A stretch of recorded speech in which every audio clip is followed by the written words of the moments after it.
It was a crisp Saturday morning, perfect for fishing. The sun was just peeking over the horizon, painting the lake in streaks of gold and pink. I had my favorite rod, a cooler full of bait, and a thermos of coffee that had been sitting in the truck since dawn. This lake had been in my family for decades, and for me, mornings like this were sacred.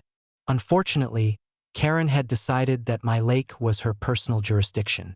I was midway through casting when I noticed the glint of her signature sun hat in the trees across the bank. She had dragged a clipboard and a pair of binoculars into my woods, and now she was pacing along the shoreline. "Mr. Dawson," she shouted, waving frantically, "you're violating community fishing regulations.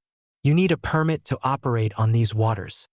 I sighed, setting my rod down carefully. "Karen, you do realize this is my lake, right?" she gasped. "What? No, this can't be. The HOA has community oversight." I laughed. "Community oversight of private water? Sure. Let me just get my magical HOA manual." Karen, undeterred, pulled out her phone. "I'm calling the cops. This is illegal fishing. You can't just—" Before she could finish, I held up my hand. "Wait, let me save everyone some time."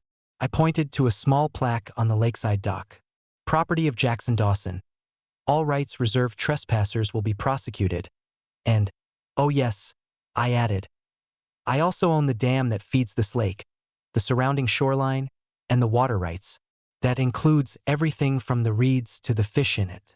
So technically, you're trespassing." Karen's face shifted from smug to stunned to horrified in about 3 seconds.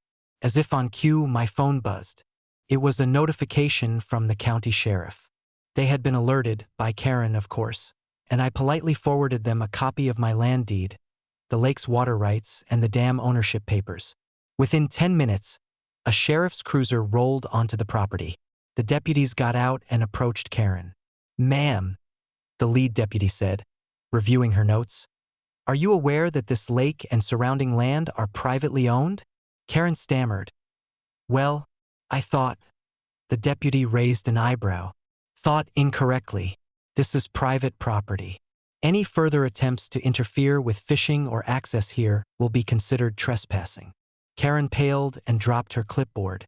I could almost hear the mental gears grinding as she realized she had just escalated a criminal trespassing complaint against the property owner himself. To make sure she understood the gravity, I gently motioned toward my 2 registered bulls grazing by the bank. "Not aggressive, just watching. The lake may be peaceful," I said, "but the property is protected." Karen took the hint.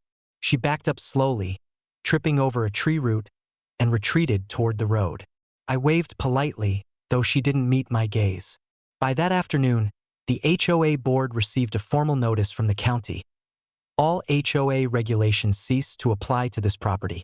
Any future interference will result in legal action and fines. Karen tried to appeal, of course, but the documentation was airtight. She had been calling the cops on the owner of the lake itself. I returned to my fishing spot, cast my line, and took a deep sip of coffee. The sun was higher now, the lake sparkling, and every ripple seemed to whisper, "This is mine, and no HOA Karen can change that." Thor, my ever-watchful shepherd, sat at the edge of the dock, keeping a silent eye on the treeline, making sure Karen's little stunt didn't become a habit. By evening, the fish were biting, the lake was calm, and Karen's panic had become the talk of the HOA board. They now avoided my property entirely, muttering about legal boundaries and respecting ownership. And I taught my daughter a valuable lesson. Always check who really owns the lake before calling the cops. Smiling face with sunglasses fishing pole.